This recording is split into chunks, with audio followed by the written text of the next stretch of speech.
So right now, I'd like to provide a few tips around navigating cynicism, and my two colleagues will provide specific strategies that they've leveraged on the ground themselves. So number one tip is cynicism can often be layered. So you might start off conversations around fiscal responsibility or spending budgets, but as you continue talking to residents and asking questions, you might discover that what they're really talking about is some misinformation about how city government works, or misinformation about particular identities or historically underserved neighborhoods.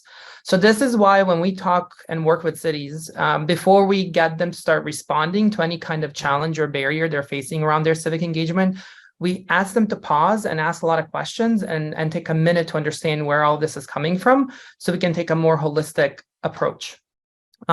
Speaking of holistic approaches, there are specific techniques you could leverage to really center diverse lived experiences of your community members. This also helps to address cynicism as well. So some of our favorite techniques are solution narratives, mobile ethnography, journey mapping, and expectations mapping.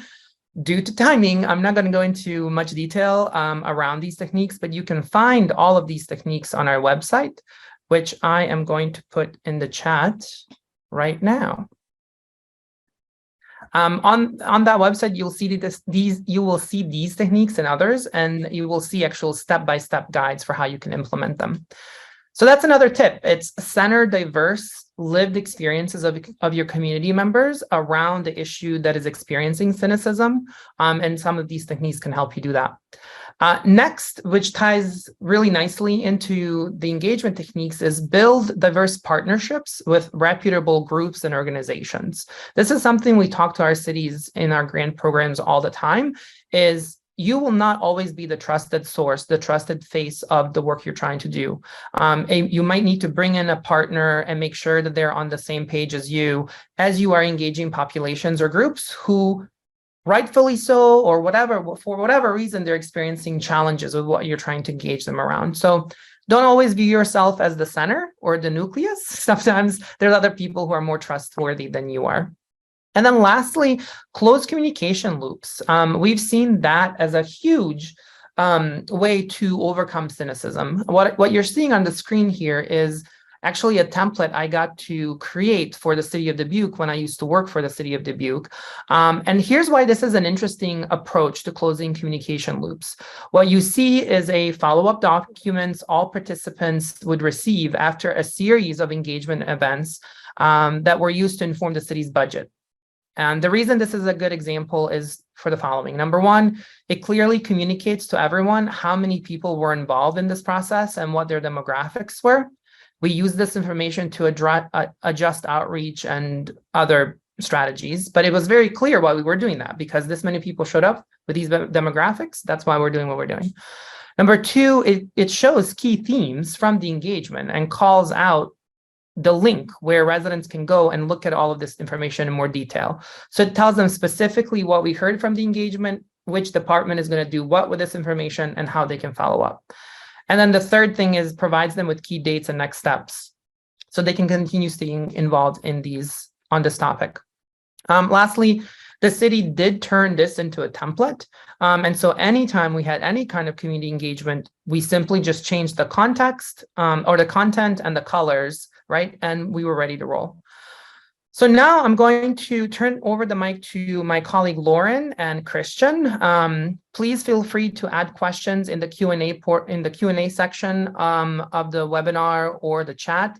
And Shane is going to help us curate those questions during the Q&A portion. Over to you, Lauren and Christian.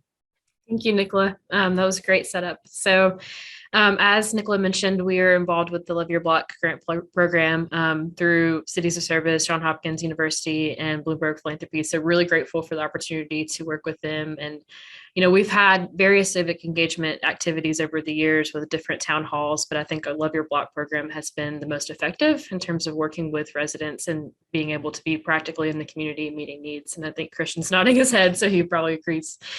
So we're just going to share some stories with you today more than anything from our experience with that program. So nothing super novel or super out there, but just practical steps to how we can both empower residents and work together to make change in our communities, as well as empower our staff whenever we're faced with cynicism. So we're going to start with the resident approach first. And this is something that I was reminded of this past week. We all gathered together in Baltimore, all the different cities that are involved in the Love Your Block cohort this year, as for a reflection on year one and what all we've accomplished together and in preparation for year two. And something that struck me throughout the whole week was all the presenters started each conversation with acknowledging their position, acknowledging their identity and the context that they came from.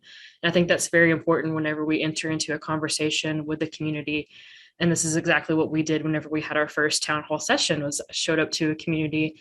And I was very honest and said, hey, I know I don't look like your community. I know that I'm a transplant to Jackson, that yes, I've been here for 10 years, but I don't have the historic context that you do. I don't have the buy-in that you have for generations. I'm a cisgendered white woman, college educated, but first generation college student. Let me learn from you. And so that's where I would say this is how we begin. It's just confronting what might be uncomfortable for some of us from the beginning, of the position that we're coming from, the biases that may be implicit in that, and taking a position that we want to learn and hear and listen from community members. And then next, they want to see consistency. So it's not enough just to show up to that initial town hall meeting and say, hey, I want to hear from you, and then they never see my face again.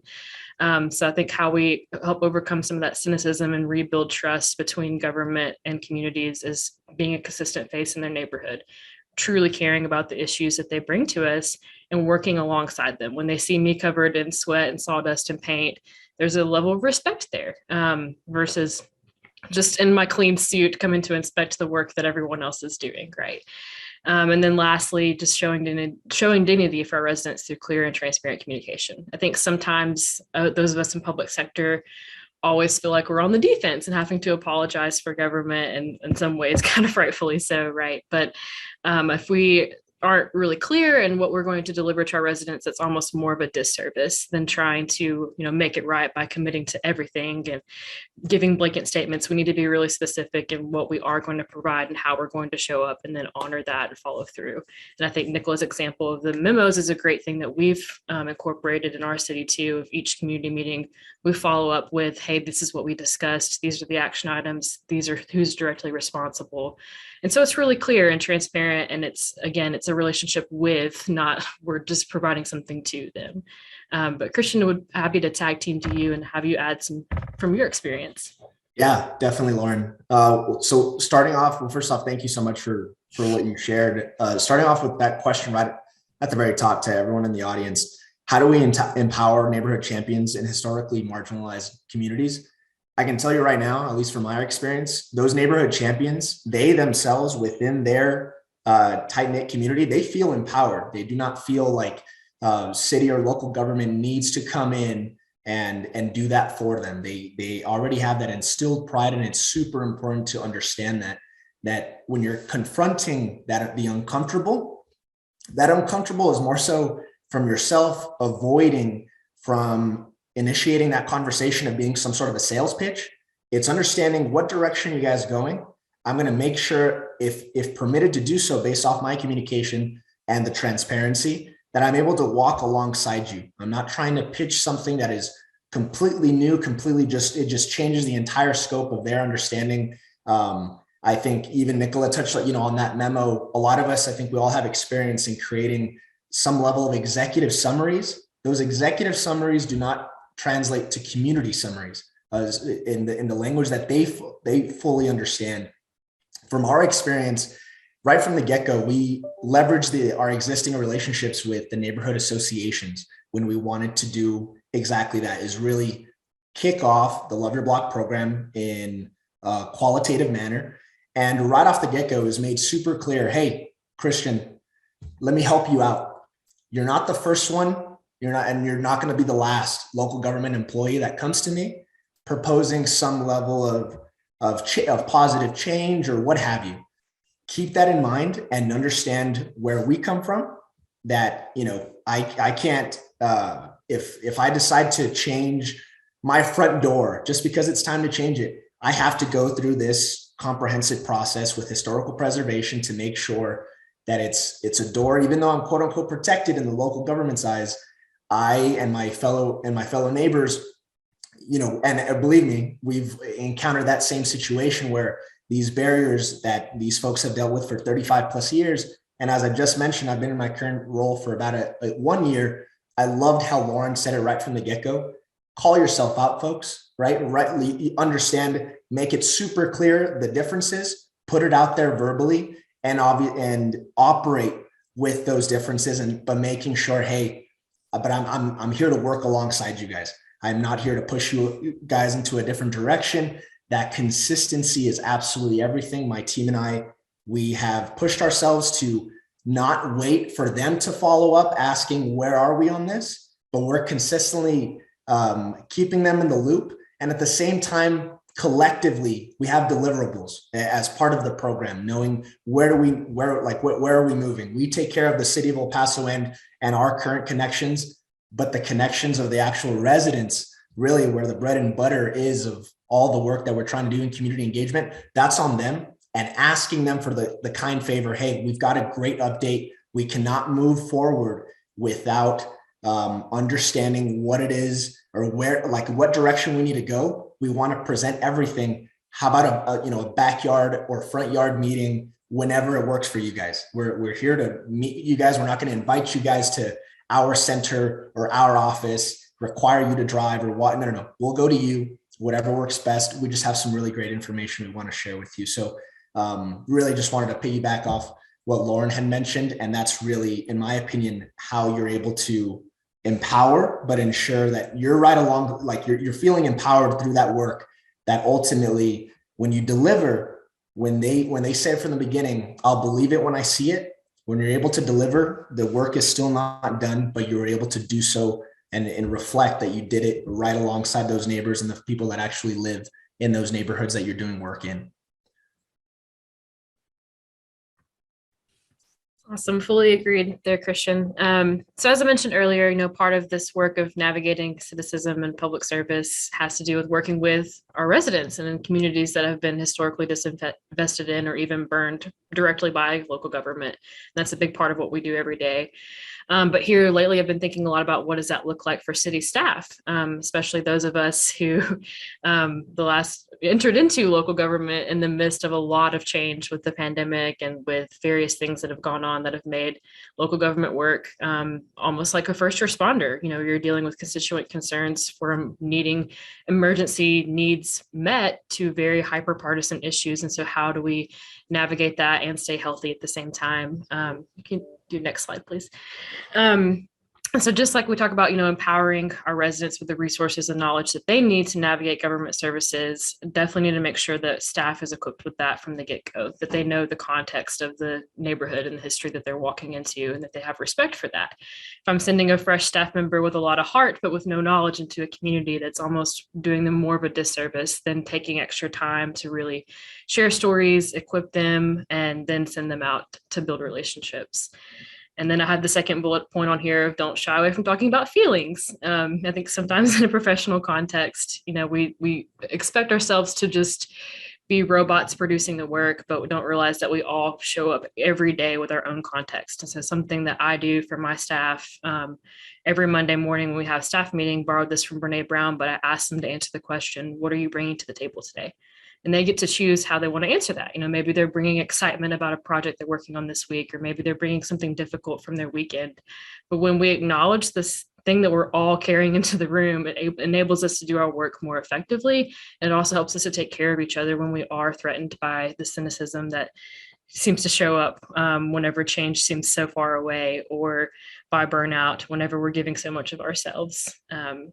And then the next few are obviously just very practical things that I think we all need to be reminded of every now and then, is just focusing on what's immediate and measurable. And that, I think, was something that really struck me, is while I'm trying to accomplish a lot of big things for the city each day, sometimes planting a flower and cleaning up some flower beds makes a world of a difference to a resident. I mean, I remember the look on a specific resident's face whenever we brought the plants to her, and she's like, these are for me. And she starts crying. And so then I start crying. And then it goes into this beautiful storytelling moment where she shares about her home and how important it is for her to beautify it, because her home had become a place of refuge after she lost her son to gun violence earlier that year.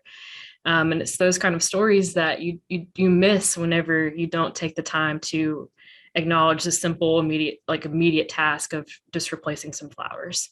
And then celebrating every win, no matter how small. Like getting mulch donated is a big win for us, and we're going to celebrate that.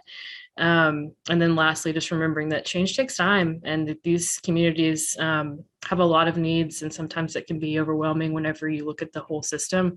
When you start to see literally block by block, as we're talking about this program, Love Your Block, being invested in and residents empowered, that will eventually shape the whole neighborhood. So we believe that we're going to keep working toward that. Christian? Yeah, definitely. And I wanted to acknowledge Ms. Walters in the chat for your question regarding the cost of implementing. Well, we'll definitely want to get to that. Just wanted to let you know that I did see that. Regarding the challenges of this work, I think we all have, I would say, a heart for sure for the work that we're doing, even though for the attendees on the call, I don't know exactly what department or what have you, but the work, once again, it is in public service, and you want to get down to the nitty gritty of it. And that part is rather challenging, but ensuring that the staff and the team that you have doing so feels very comfortable being able to talk through, hey, this red tape sucks. Like imagine if I didn't work here and I was strictly just an external looking in, this is an issue. Let's work with what we have immediately, and how do we get around this? But we cannot avoid any sort of issues that this is going to continue to present to the residents well beyond this program, well beyond this initiative, well beyond the time that any of us are still in the roles that we're currently in. So that talking about feelings, especially for those that are supervisors to some capacity, you got to consistently make sure that your team is voicing the disparities that they're coming across. No meeting should be just all rainbows and butterflies, but collectively, right? Maybe depending on how you set those situations up, you do celebrate your wins, no matter how small. If you secured one small group of volunteers that were able to help you accomplish what you're trying to do, that is amazing. If you're able to bring in and then kind of take it as a tier. It's one thing to recruit volunteers, it's another thing to recruit youth from the local university or the local high school. And there's something even on top of that. Can we get some skilled volunteers? Can we get from my perspective, we're in community development, we've never collectively worked with fire.